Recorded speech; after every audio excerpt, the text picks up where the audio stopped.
Do you want to live in a country where we make the investments we need in healthcare, in housing, in old age pensions, but we lack the political will to pay for them and choose instead to pass a ballooning debt onto our children? You created that problem. This is utter insanity. When you think the word policy, think plan. What plan are they bringing in to implement this thing? We don't want to pass on ballooning debt to our next generations. We want people to be able to afford housing. We want people to get the health care. We want all of that. She's just posturing herself that they're the ones who are going to bring the solutions and fix it when they've never done that in their life. They've only created the problems.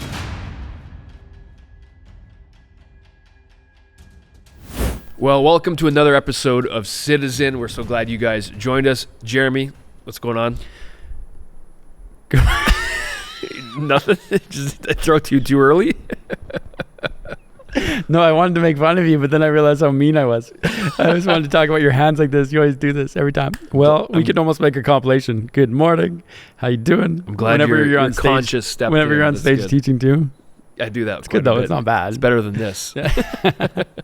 We're gonna chat through a number of things today, but specifically we want to chat through the last decade of Canada and how that affects us going forward. Because we talked a lot about the time spent building something, and if you aren't building, if you're actually working against yourself in that time, you're not just losing progress. You're losing that time that you could have been building on. Time is the most valuable thing we have, and I think we've lost a decade worth of growth and potential in Canada, and we want to examine why. Why did we lose that? Yeah, we absolutely have, and so we're going to touch on that. We're going to touch on corporate tax rates, on government tax rates, policy.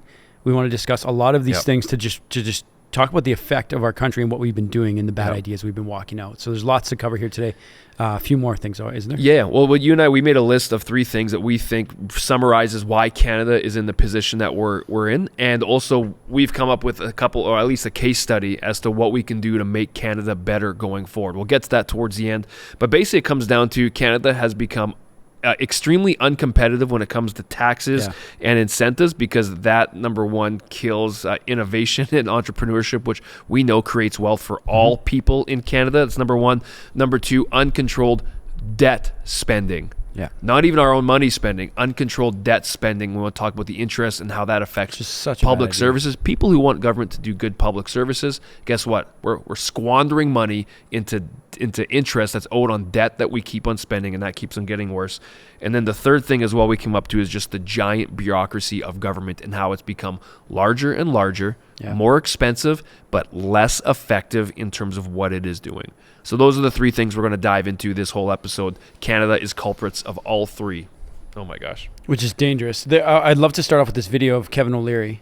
I know he's not everyone's favorite. Who's he slamming though? I just know he's slamming someone. Christia Freeland. What does he say? And whether you're a fan of him or not, you can respect his ideas that he's criticizing. And that's the whole point. I don't care if you like him or not, but you have to understand it. Well, he's a guy that will support good ideas because he wants to see results in everything that he does. When you don't see results, he's very pragmatic and says, what the heck is going on? Sure. If Chrystia Freeland and Justin Trudeau and the government were getting good results, I'm sure he'd be singing their praises. For sure. Here it is. And that's a good point you make. Good ideas. Who cares who it is? You're being nice now. Thanks. See, I'm improving. I don't know why she's the finance minister. She has no experience at this, and she's never even run a bank. And she is a very bad, underqualified manager. Most of the accounting firms here have been advising their clients over the last 90 days about all the strategies we're doing to exit Canada, to sell assets here, to pay taxes on them now and move them elsewhere. And so you're starting to see that migration of capital already. And I would argue that that's a policy mistake in terms of the competition between You don't want to be at the bottom of corporate tax rates in the G20, and you don't need to be at the top. You want to be in the middle somewhere. So we're going down into the 4th quartile of competitiveness, which is a horrific mistake, from somewhere in the middle. And again, trying to be, I want to be respect Freeland because she is the finance minister, but I don't know why she's the finance minister. She has no experience. There you go. Yeah, fair points. Very fair points. You have someone who's in control of the finances of the country, and what are the qualifications? Totally. And the reason I wanted to start off with that is before we go into the next clip. You sent this clip to me, and when I watched it, I was I don't want to be flippant with my words, but you feel like you're being spoken down to. You feel like you're being almost, there's just a condescending tone talking to you. And not only that, it's not even just the tone, it's seeing through what she's saying. Yep. It's manipulative. And I'd love to hear people's thoughts as you watch this clip. Comment below, let us know. What do you think? Not only just about the tone, but I mean like about what she's saying. She, from my knowledge, to the best knowledge I have, and we're not claiming to be experts, but we're taking everything we've acquired through the experience we have and the relationships we have and the experts we've talked to in the financial world. You bring all that together to assess what she's saying. And it seems so manipulative. She's twisting she's setting it up with fear. And you'll see, and then we'll talk about it. So this is from CPAC, directly from their YouTube channel, June 9th. This is Chrystia Freeland, so a couple of weeks ago, giving... See, that's why I said, look on the video here. The bottom says fairness for every generation. That's one of the bullet points you and I brought up with what we're talking about, is that policies are done in the name of fairness, but they always end up screwing. Well, I was going to say, they always will posture them that way. It's the euphemisms that they use. So, yeah, they always I'll press play here. Your hard work and your success. You are making great contributions Talking to Canadian entrepreneurs to our country. And we want more Canadians to enjoy success as you do and to contribute as you are. But I would also like to ask Canada's 1%. In fact, Canada's 0.13%. To consider that. Sorry, I just have to pause this. With that Martin Peltier episode, if you haven't watched it with Martin Peltier on YouTube or wherever, go watch it now. We talk through this video where they use this 0.013% of Canadians this affects. That is not true. We can't figure out where they got that number from. With the capital gains increase, she's talking about taxing more. Mm-hmm. You can also tell the ideology difference. The government, they want to be the arbiters of fairness and equality. They're saying, give us more of the money. We need more taxes so we can redistribute it better so everyone gets a fair shake at life or whatever. That's kind of typically how they say it out. It just doesn't work. That does not work. No matter how much you say it and try to do it, is that we know, you look at any nation that has built wealth, that has brought up the poverty standard, that has brought people out of poverty, that has heightened the quality of life. It has been countries and nations that have had free markets, that have less tax, less red tape, allowing us as citizens to prosper, to create, to drive things forward. Because what happens when we do that? We bring everyone up with us. Yeah, that's what happens. So, and also for people who are commenting, Jeremy and I aren't part of the 0.13% or whatever they're saying. We're just everyday, normal, middle-class people in this country that want to... I'm going to keep going. I just had to say that. Any comments? Yes. What kind of a Canada do you want to live in? Do you want to live in a country where kids... I feel like I'm in story time as a kindergartner right now. It hurts me. It hurts. Okay, press play. Go to school hungry? No, I don't Do you want to live in a country where a teenage girl gets pregnant just because she doesn't have the money to buy birth control? Do you want to live in a country where the only young Canadians who can buy their own homes are those with parents who can... You created that problem. What are you talking about? I know. They created this problem. And now they're saying we're the ones that fix... Okay, keep going. No, hold on a second. But even I would love to hear a psychologist's perspective on the way she's communicating. If anyone, and this is my interpretation of this, if any relationship in my life starts a conversation like that with you, think about what she's doing. Imagine your spouse going, it's manipulation. What she's doing is take a situation in your world. Let me just try to make it as practical as I possibly can. I started laughing because when you said that, I pictured myself slamming my head through a brick wall. Just like, yeah, take it. What I mean is it's manipulation, and this is going to be a simple but clear picture. Imagine if I said to my wife, I'm not going to cheat on you so long as you sleep with me enough where I'm happy with it. The comparison she's doing is, this is the negative outcome of this if you don't do this. Totally. That's what she's doing. And if anyone talks to you that way or ever postures anything that way, that's manipulation. They are manipulating you, and that's what she's doing. She's manipulating people. She's convinced already that she's the arbiter of truth, that she's the one, her and her government, with their ideology and how they think, that we know best and we're bringing you guys along. Yep. Here's how. It's essentially you're acting as God. And there's a difference between being confident in what you think, but manipulating people to be a part of that. Like, I'm confident in what I think, but I'm not going to try to be manipulative to talk to someone else. If you got a good idea, like, I want to be open to it. Totally. It just, that never comes across. And this capital gains tax and higher taxes isn't the solution to the problem she's painting, but she's bringing it into the conversation. Well, that's their only. If you ever think of it, that's their only solution. Yeah. More taxes. Our climate, Canada is screwing our climate. We need to tax you more. Like, we need to do a deep dive.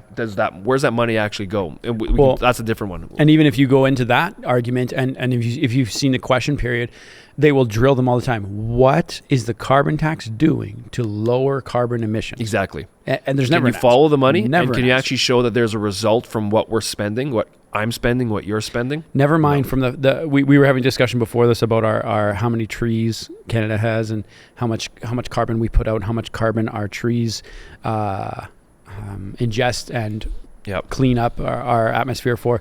We are never mind carbon neutral, we're carbon negative in Canada. With the trees absorbing the carbon, which they need CO2 to live. You're saying that how much we produce, the trees there offset it that much. And that's another conversation. But anyway, we can dive into that. Let's keep pushing. Yeah. We're not going to get through this video. With the down payment.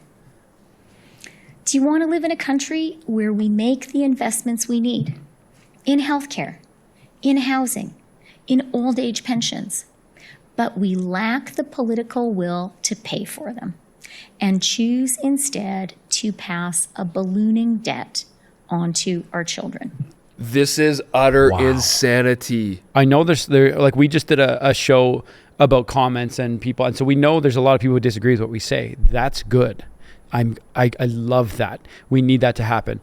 So please, if you can see through this and see what she's actually trying to say, please comment. Please show us. I want to read it. Enlighten us. I've said that a few times to a few comments where people just sometimes state their opinion and they don't base it on anything. If I'm wrong, please let us totally. We're basing this on the track record of the country we live in with the debt. The debt that's been acquired by this government is more than every government before it if you totaled them all together. What does that say to you? Like, irresponsibility gone to sea. Like, it's just crazy. Everything she's saying, we agree with. Like, we don't want to pass on ballooning debt to our next generations. We want people to be able to afford housing. We want people to get the healthcare we want all of that. Yeah. She's just posturing herself that they're the ones who are going to bring the solutions and fix it when they've never done that in their life. They've only created the problems. And they keep going with the same. What's the definition of insanity? Keep doing the same thing over and over and over again, and you expect a different result. That is what is happening right now. Okay, let's keep going. Do you want to live in a country where those at the very top live lives of luxury, but must do so in gated? Does she mean their NDP Liberal coalition of Jagmeet Singh? Lives at the top, living lives of luxury. Have you seen how much net worth has grown? Yeah. I cannot. It's unbelievable. We need to do an episode of how much has, like, if we know it accurately, you can figure that out. That's the funny thing. Again, another thing. It's like they're disassociating themselves with the things that they're talking about. I am hesitant to quote numbers, but it's in the hundreds of millions. His net worth. Yeah, I just don't know much about it. It's in hundreds of millions. What was he before he came in? When he came in, I think it was like 1.4 million. Trust fund guy beforehand, right? From his dad. 1.4, 1.5. Family business. And now it's almost 200 times that. It's become almost, not for everyone. There's a lot of amazing people, and we know some of them personally in government. But you look at the States and how many people their net worth grows just tremendously. Nancy Pelosi. Well, There's a whole page of talking about following her trades. just follow online. her trades. Okay. If she's still in the video, just stay in the video. Just follow Nancy.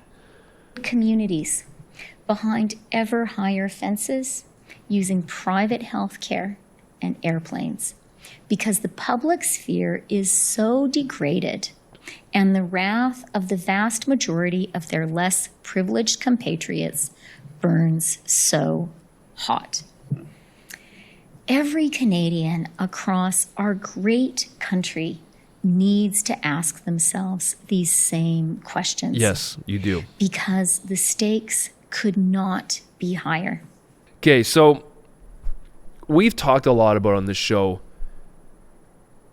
bad ideas equal bad results. We're going to use the word policy today because the government is what brings in public policy. Another way to think about policy that I saw someone talk about online was when you think the word policy, think plan. What plan are they bringing in to implement this thing? Sure, that's good. And I thought that was a great way to bring clarity. And then you ask yourself the question of the government in the last 10 years, have we had good plans to bring us to where we are? And frankly, like we'll go through some of this right now, but policy has consequences. Consequences are good or bad, but the policy we've experienced has had a lot of negative consequences. You look at the national debt, which maybe if you're listening, you're like, I don't care. Who do we owe? We owe people who own the bonds, but we still have to pay interest on that debt. Just like you owe the bank money, you have to pay interest. It's costing you money out of your pocket. Same thing happens with our country. You look at taxes, you look at the war on drugs in our country, you look at those type of things. We've had crime, you look at immigration, you look at security, look at, I showed you a graph earlier about the skyrocketing, I'll pull up the thing right now, the skyrocketing dangerous crimes that's been happening. Look at this stat here. Am I on there? Oh, there's Gabriel. So look at from 2014 to now, the number of violent crimes in Canada from 2014, look at the bottom peak of 375,000. Now it's going so 375,000 per year? It just says, per year, number of violent crimes. And now 2022, it jumped to over 525,000. So my point is, you look at our So it's on a downward trajectory all the way until 2014. 2014. Yep. And then it just started skyrocketing after that. So and what happened in that? Well, there's a government change. There's I won't say that. I'll say there's a policy change. Yeah. There is an ideology change. Yeah. You look at the state of how police are not as respected as they were before. You look at these different ideologies that are now permeating society, which our government perpetuates quite a bit. So that's one I wanted to bring up. I would love to dive into that deeper to figure out why it's so drastic. I can't think in my head that that's just government change, but that's the only thing that seemed to happen at that time that would be so drastic. I think it's a massive amount. Yeah. But my point is that you look at debt, you look at drugs, you look at taxes, you look at immigration, you look at security, you look at the police, you look at all these different things that we're fighting. They've all degraded in our country. Yeah. You look at the social programs that our government rolls out. Are we getting, is it better than it was 10, 15 years ago?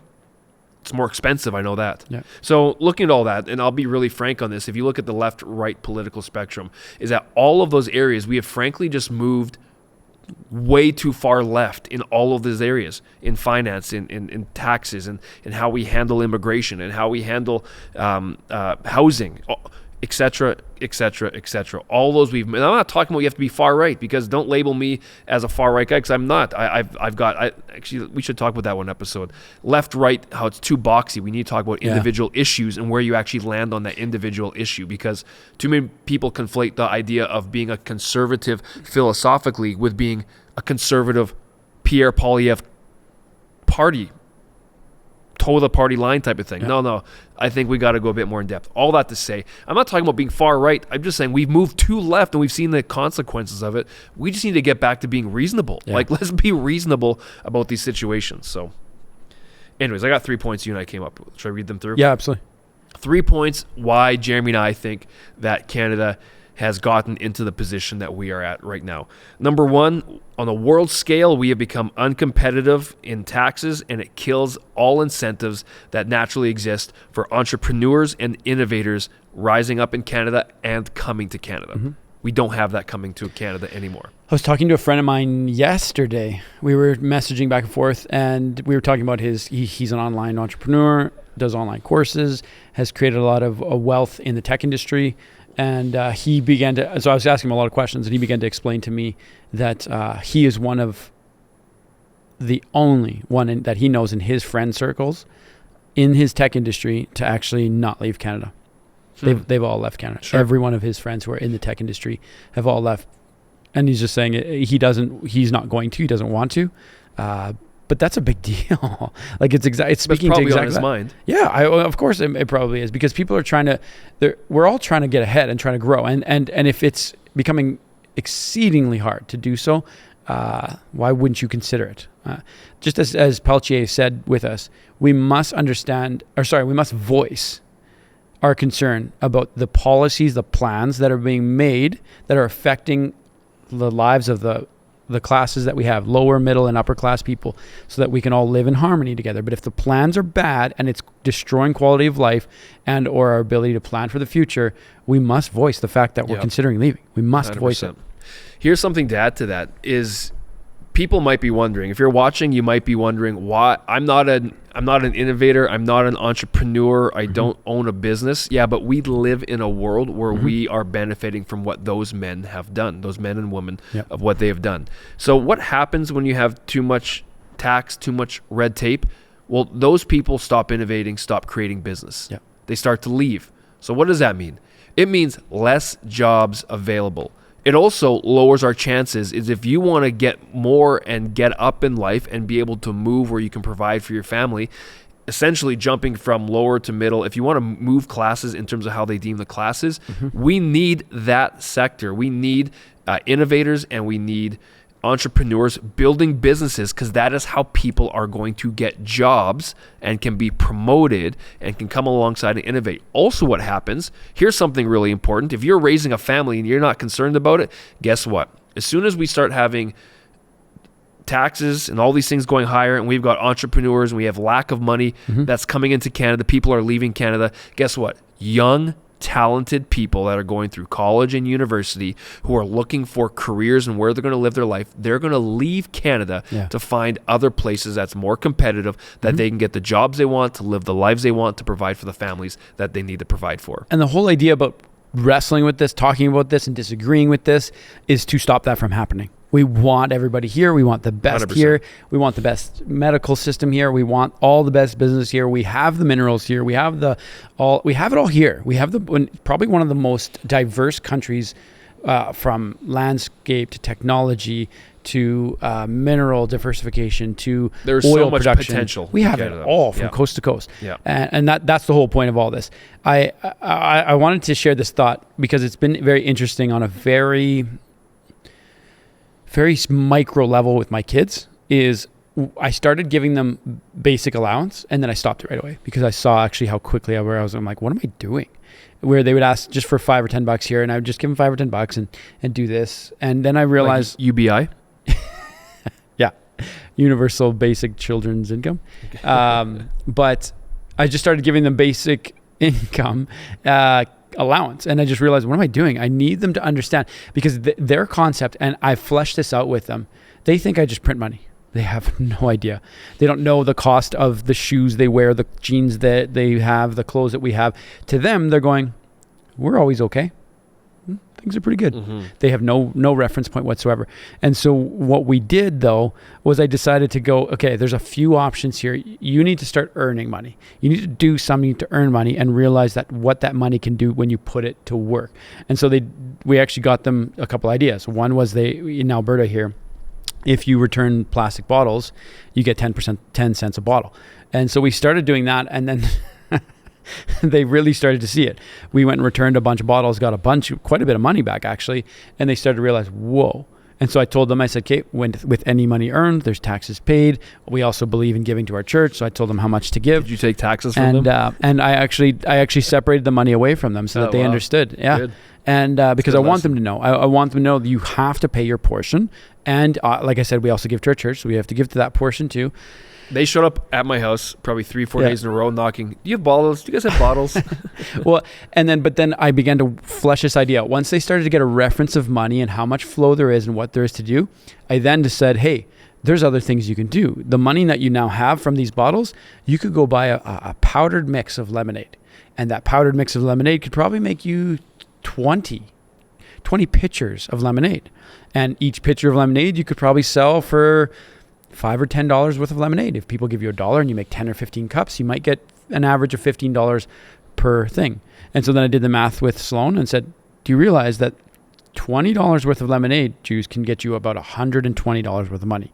And if you keep that cycle going, And so they went and did it. They went and did it with some friends, and they made bank. Did they really? I couldn't even believe it. They were outside for 15 or 20 minutes, and there was 3 of them. They each got $30 in 20 minutes. And there was $90 of lemonade sold in 20 minutes. Yeah, she was absolutely blown. And I went and picked her up. She's like, we only did 20 minutes. And so then... That's such a good lesson to learn. But that's the lesson to be learned, though, is...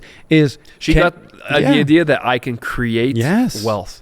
I might not think of it that way, but look what I can do with this. Money is a tool. Yes, and that's the whole idea with every single person here.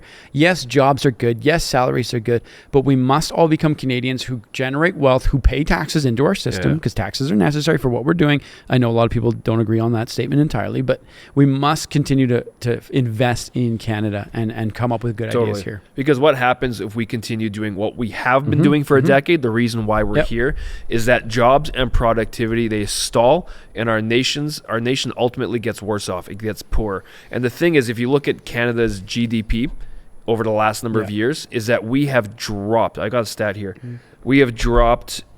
Can we give a basic definition of its gross debt product? Gross domestic product. It's basically the productivity per person. If we look at the per capita version of it, but it basically shows the effectiveness of wealth creation in a country. So the GDP productivity trend of all of our advanced economies, we have been dropping. We've got the worst out of advanced economies in Canada.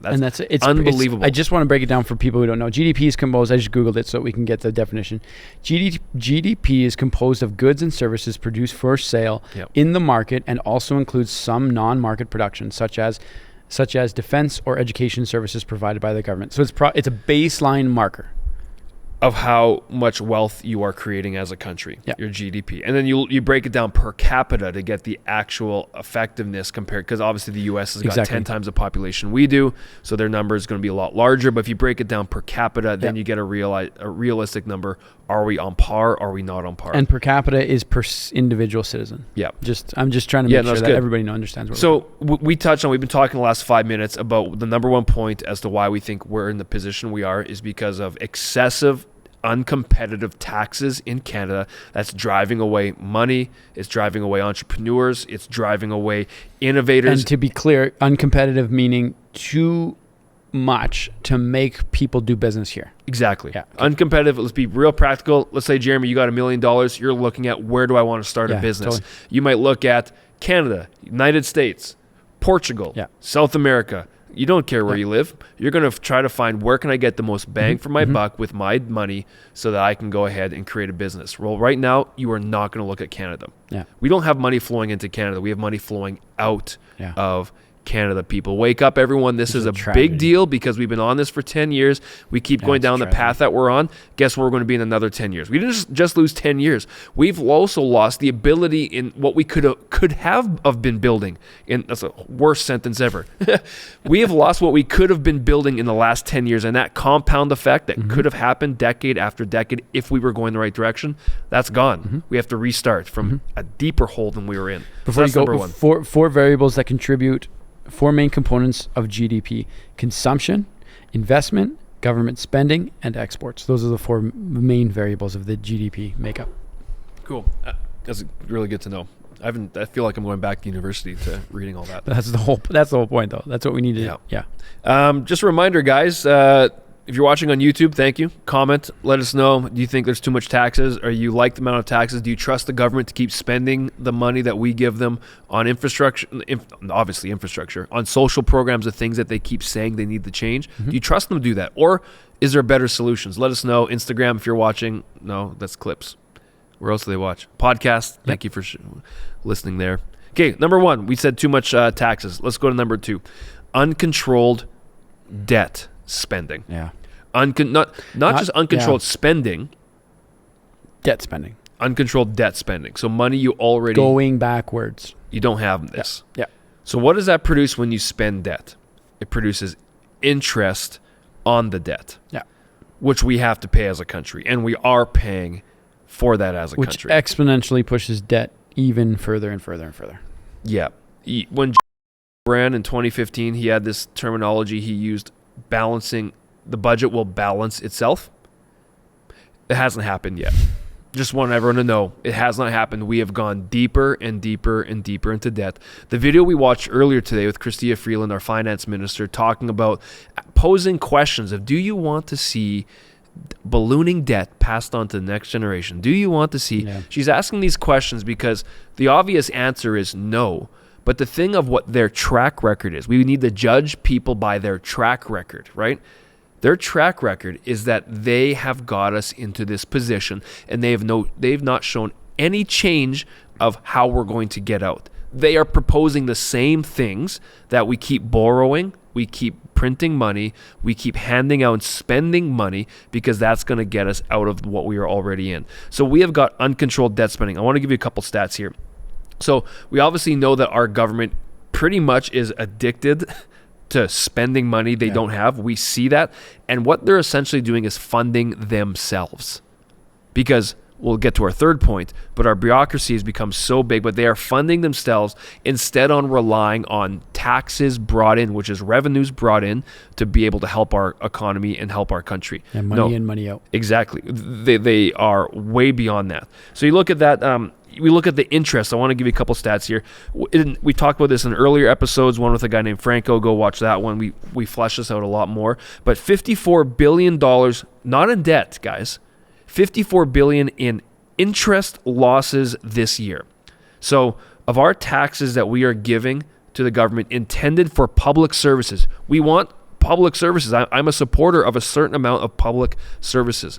Where'd you get that number from? Because the number I have is projected for end of 2024 is 81.8 billion of what though? Interest payments. Just interest. Either way, let's assume it's in the middle. Sure. I didn't write down where I got it. I have to do some scrolling here if you want me to find right now. We'll write it in the comments after where we did. Either way, it's in the 40 to $80 billion range in just interest. That's not debt. How I wrote this. I want to make sure we're on the same page here. What I'm saying, though, is that my point is it's costing about 12% of our tax dollars that was intended for public services. That money is just being eaten up by interest payments that we have to make. So if we want better public services, if we want more money going into that, well, guess what? The easiest way to get more available money is stop spending so we can work at eliminating our debt so we can get our tax dollars actually going back into public services. So anyways, so we said number 1, completely uncompetitive taxes in the world, which is driving away innovators and entrepreneurs. Yep. Number 2, uncontrolled debt spending. These are, just so everyone's caught up, this is why we believe we are in the position that we are in as Canada in 2024 over the last 10 years. 2 points. Any thoughts so far? No. By the way, we also said earlier, actually, what's his name? The first guy video we watched. Kevin O'Leary. Mr. Happy, I remember his name. Kevin O'Leary. Mr. Happy. Mr. Wonderful. Mr. Wonderful. Okay. Mr. Happy. Mr. Wonderful. He brought this up, but also remember that our finance minister has no experience in finance, let alone running a country's finances. So wild. The interesting thing, here's another thing that happened too, because this debt interest is about to get a lot worse, is it was discovered as well that our finance minister, our government, they did not, if you know what this means, I'll try to explain it after, but they did not lock in long-term interest rates on $400 billion of debt that we picked up during COVID. Mm-hmm. So the interest is expiring and now the interest rates are much higher. So we are going to pay a ton more interest on the money that we printed or borrowed. And it's actually 10 times what their initial short-term rates were. To break that down, let's say you borrowed $1,000 and you had an interest rate for 1 year on it, and that was a very low interest rate, but you forgot to renew it. So at the end of the year, it's no longer that low interest rate. It now jumps to a very, very high interest rate, and you still have to pay off that $1,000. Well, now you're paying almost 10 times in interest what you were before. That's what's happening on over $400 billion of debt that we got in COVID. So just another, again, the reason why we're bringing this up is I've seen some comments of guys saying, oh, you guys are, there's no point in just complaining. You're just complaining. No. We're not complaining. We're bringing to light, exposing, we're bringing to light the complete, I got to be nice, the complete mismanagement. That's a nice word. The complete mismanagement of our country's finances and how we're operating, so that citizens can be aware and know, and hopefully they'll activate themselves. For sure, I hope that they vote being educated on what we're talking about so they know, take it into consideration. But this is so vital that people understand and know this, because otherwise how are we going to be able to go through it? This isn't about parties. This is about good ideas. If this current party turned this around, we would be cheerleading. Way to go. Yeah, we would. In fact, I hope Justin Trudeau can lead this country out of the mess that it's in. I don't care who's leading it. If it's being led with good ideas, power to you, man. Yeah, I hope he has a change, cheering you on. But his track record shows. Yes, and that's exactly. We are supposed to look at track record. That's the whole idea. We're exactly to see what they've done and where they're going to take it. If another government gets in and they are doing bad ideas and putting us in worse positions, we will be just as critical as that going on. So we've talked about those things. What's number one? Crazy taxes and red tape. We already explained multiple times what that is. Number two, uncontrolled debt spending, which is crazy. The third one you and I came up with, we want to chat about, is what 1 and 2 all contribute towards: an obese government, a bloated bureaucracy. What other terms can we use to say it? That's very good. to administer essentially bad ideas, bad policies. One more stat for you as well. Our government is 70% more expensive than what it was in 2015. Which is so wild. So are they being... It's the largest growing industry in Canada, is what I've read. Are they being more effective? It's a good question for you. Yeah. Our government is 70% more expensive than it was in 2015. Are we getting better social programs? Are we getting better infrastructure? Is our economy thriving? How's our housing industry doing? Are we getting a 70% better government than what it was in 2015? No. That's my answer. You know what I want to do? Just because it's the advocate inside of me. I hate saying the words devil's advocate, but that's what I was trying to say. I would like to find the good things this government has done, because it's in the gloom of the bad decisions, it's hard to see the good, I find. I would like to find them. And so Can you think of any? I can't. I really can't. We're I want to ask people, though. I want to ask anyone. Show us to us. Point it out. Comment. Let us know so that I can look it up. David and I have been very active in the comments. We've had a lot of people commenting and arguing and debating, and also saying we like it. It's been great. That's the whole point of this. But again, I want to say to the people who are very much in agreement with this government's ideas, policies, and plans is, show me what they've done that's been great. Like, even in my notes right here, I wanted to discuss at some point MAID. We've touched on it on a few episodes here and there, but the numbers, like, I struggle to find good things, because everywhere I look, I'm going, how is this happening? MAID is one of them where I don't want to get into it now, but our numbers for medical assisted death, right? That's what it is, MAID? MADE. What's the E stand for? Assisted. It's I. I don't know. Where our numbers are off the charts. California has implemented the same thing in their government at the same time as us, and their average deaths are, since the creation of this program in California, is around 800 something deaths. Guess how much Canada is at for MAID since its implemented? How much? Take a guess. 5,000. 60,000+. Oh my gosh. 60. Do we know the demo of those 60,000? I don't have all the stats. They're medical assistance in dying. That's what it stands for. MAID. It's just crazy. So that's what I mean is like, it seems like wherever I look on whatever policy has been put into place, I'm going, what? How is that even a 60,000 and made? What are we doing? Let's do a full episode on that, because it's funny. There's a couple of thoughts I struggle with on that. Like let's, if I were to, I don't want to get into it now. I was going to put us into a horrible position where, let's not go there. That's so depressing. But anyway, the whole premise of why I'm bringing this up is I am curious to find what good things have happened from this government. I don't know. I'd be very, very curious. I would look into. There's got to be. I know there is. I'm not saying there's not. I say I want to expose them and bring them up and look at them so that we can try to objectively figure out balance here. Has this thing we criticize actually brought some good? Has this thing that we haven't noticed brought good? I really want to find out. And one of the things that you and I aren't separating, and I think it's important if you're going to help us with this in all the comments and let us know, is if there's something good that they've done, because I'm sure there is in terms of government programs or helping and spending certain areas to help elevate whatever. The thing is, though, that I have a hard time separating is the money that's going towards that, because that is a problem that's coming off of something good. So I'd almost like to ask, is there anything really good that's happened that hasn't invoked some other side problem that's maybe getting swept under the rug?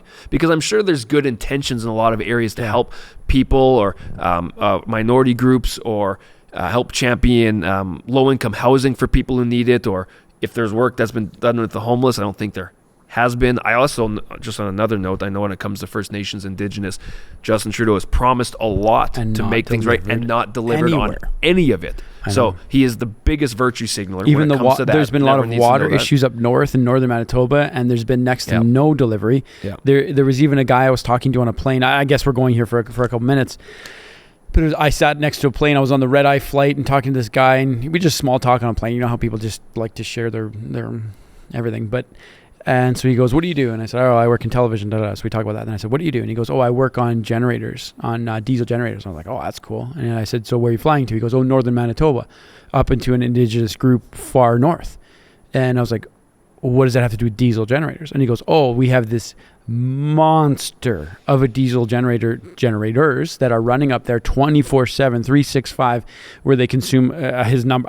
It was a long time ago I had this conversation, but I think he was saying it's like 11 or 12,000 gallons of diesel every few days just to keep the electricity on for those towns, because we haven't gotten them the right electricity rate wires. And so here we are in a carbon tax conversation where we're trying to carbon tax every single thing that possible, driving the costs up of just about everything. And here we are, this guy is on a government program, David. This is a government program. He's on a government program to maintain and keep a diesel generator running that's burning 11 to 12,000 gallons of diesel every few days. Oh my gosh. Because of the lack of infrastructure or planning to get anything in there. Also, he was talking about the water.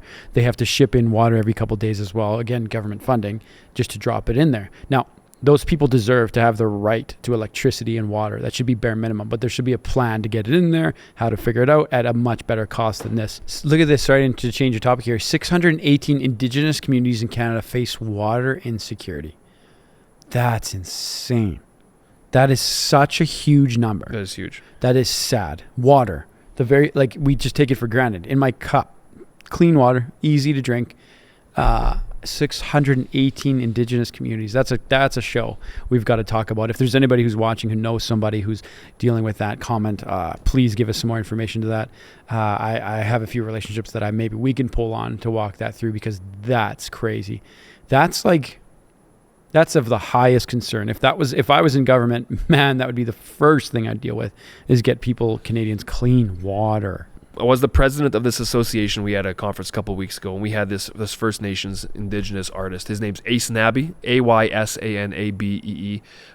Unbelievable artist. You guys should go and listen to him. His voice is next level. It's unreal. And he's an OG Cree Sucker clan of Sandy Lake First Nation. And one of the first things he said when he walked up, young man in his 20s. So he grew up in the Liberal government era over the last 10 years. Mm-hmm. One of the first things he said is that he grew up in the area that he grew up in, Northern Ontario, is that they had no running water, they had no electricity. He learned how to play guitar. He got a guitar handed down from his grandpa. kind of would figure it out. But when they would go to a different town, they drive hours to go get supplies and all that type of stuff.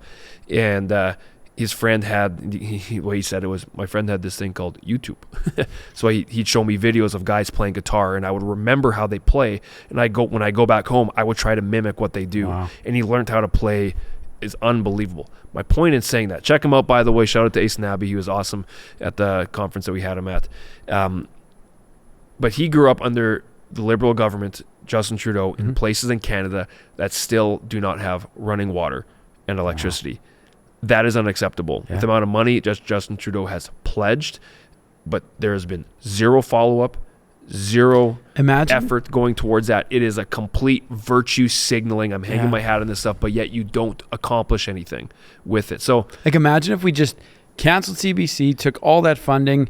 Imagine if we weren't blowing $81 billion in debt a year, and we took the CBC and the debt money that's just being literally set on fire, just being tossed, 81. So that'd be a grand total of almost $83 billion a year. Imagine if you said, hey, we're going to pay $83 billion this year to the for-profit companies that can solve the water crises to these places. It'd be done. Your budget's $83 billion. It would be done this year. Yeah. We're accepting 4 companies. Place your bids. Show us your plan. Like, everyone I know would be starting. If you can solve it properly, we don't care how much you profit off that. You go and solve the problem. Yeah. My goodness, you would have that done. Break it up in between the 618 Indigenous communities. You'd have that done in a year. Yeah. Okay, we're gonna wrap up here. We should. Yeah. Flip and do that. Let's just take it out. How do we do that? For sure. No. Okay. And those are just 2 misspending issues. There's many more. But let's end on a positive note is because there is good news. Yeah. What's the good news, Jer? I'm just put on the spot because he knows what it is. The good news is that we were going to talk about Alberta as a case study because Alberta has been conservative for so long. And we had an NDP government that jumped in. Again, I just equate NDP generally. Like, I think it's got good intentions with helping people. Why are you smiling so much? No, because I genuinely forgot, and then I was going to go somewhere else, and then I remembered that. Do you want to go somewhere else first? Okay. No. I think we should wrap soon. So, I just generally think NDP have bad. I think they're good people that have got good intentions, but bad ideas to implement how it actually happens. We had NDP government in Alberta for 4 years under Rachel Notley, and we basically had record spending, record debt, record government jobs added. It just became not a great place for Alberta. Yeah. Why is that good news? Alberta is a case study at how you can turn something around in 5 years. Is that from 2019, when you had a conservative government come back in, and now we're under Danielle Smith as our premier, is that they essentially, what they did is they took a normal playbook that has been done a lot of times throughout history of smarter taxes, less taxes where you can do it, less red tape, focusing on higher performance in public services that we've initiated, meaning accountability within the government to actually execute the things that we want to do. And what we've actually happened is Alberta has become the best performing economy in Canada over the last 5 years. What numbers are you looking at for that? I didn't give any numbers yet. But that's what I'd love to unpack. I know that those to be true, but I'd love to almost revisit that where we talk about what numbers are equating to those. I'll give you a couple headlines. though. Okay. Alberta's per capita GDP, in terms of what we said earlier, so not Canada's per capita, Alberta's per capita GDP is higher than the US in GDP, meaning we're more effective on a per capita basis as Alberta. When we do that as well, 90% of the private jobs have come to Alberta. Wow. Is that insane? Wow. Of Canada. So with that is you wild. look at simple things of smart taxes in the right area, less red tape, less bureaucracy, more open markets, allowing citizens and people to innovate and to be entrepreneurs. People start coming to Alberta because they want to work. We start getting our economy flowing, which means we create wealth. We don't make up wealth by printing. We create wealth, which means we can start more businesses, give more people jobs. We can use more money to help people that are in need or people who don't want to work, etc.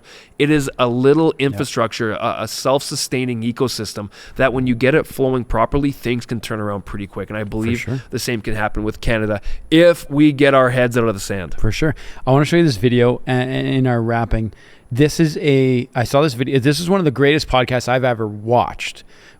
He wrestles with incredible ideas. I don't even remember his name. I'll show it to you here. It's on Joe Rogan. But this here, he talks about, I'll let him say it, and then we'll shut it down. You ever had a conversation with someone who's a socialist? Many times. Some of my better friends are socialists. Really? So we really get into it. Yeah. And what is there? I mean, does anyone have a compelling perspective at all? I think really socialism comes from the heart, right? We all want to be socialist. Capitalism comes from the head, because there are always cheaters in any system. Yes. And there's incentives in any system. So when you're young, if you're not a socialist, you have no heart. When you're older, if you're not a capitalist, you have no head, right? You haven't thought it through. So I understand where it comes from. I always liked Nassim Taleb's framing of this, where he said, with my family, I'm a communist. With my close friends, I'm a socialist. At my state level politics, I'm a Democrat. At higher levels, I'm a Republican, and at the federal level, I'm a libertarian. Interesting. That's interesting take. What an interesting take on it. But it's the whole premise of, I like how you bring Alberta into it, where there's different ideas throughout this whole country, different ideas that are running, and so we have to find the ones that are working and a good idea. And we both live in Alberta, and so we get to see firsthand how it's benefiting and growing and what's happening here. And we lived in Manitoba for years, and not saying Manitoba was a beautiful place, but I believe economically they could be way further ahead than where they're at if they had the right leadership and the right ideas. They've had so many years of that mentality that has kind of kept them where they're at. So anyways, that guy's clip is interesting because it's the point that I thought of is, if you have an ideological difference from someone who's more socialist to someone who's more capitalist to someone who's got different ideologies, the end result for the most part is actually pretty similar. We want the best for people. That's exactly it. We want to help people. We just have a different idea of how to get there. Yes, a lot of people equate capitalism with greed, because there's definitely people who've taken advantage of the system and are extremely greedy, and I condemn that because I'm one that thinks we need to help people out. But for the most part, if you have those conversations about open markets and socialism, or free handouts versus have to work for it and all that stuff, you want the same thing in the end. We just have different ideologies about how we get there. And I just think the proof's in the pudding. And so Alberta, Canada, we have to wake up to this and continue to do that. And I think there is a movement happening, which is nice, because the pendulum always swings. Yeah. And I hope that we can be a part of that uptrend. Totally agree. That's so well said. I think I'd love to do a show on socialism and capitalism as well, and walk through the ideas and what they are, because we're seeing an uptick in the universities, I find, where people are thinking communism and socialism are good. And that's why I wanted to frame it there, is because he's saying at a heart level, socialism is looking to solve the issues that are hard to solve and difficult to solve, and so we need socialistic programs. And that's why, again, I'd love to just talk through the nuances of what's good about socialism and what's very dangerous about it, and what's good about capitalism and what's very dangerous about it, and why these two have to kind of complement, because they're both not perfect, and why these ideas have to come together. So I love discussing this stuff. This was fun, man. I'm so pumped that people are commenting and following and liking. I can't. We did great. It's we're the best. We did good. Gosh. Anyway, I enjoy the show. I'm enjoying everybody's journey along with us. We got to continue to wrestle with these ideas. I'm looking forward. We got an election year coming up. We got a lot happening in this country, and we've got a lot to protect. So. Yeah, man. All right. Awesome. Peace out. See y'all later. Seeking truth and knowledge.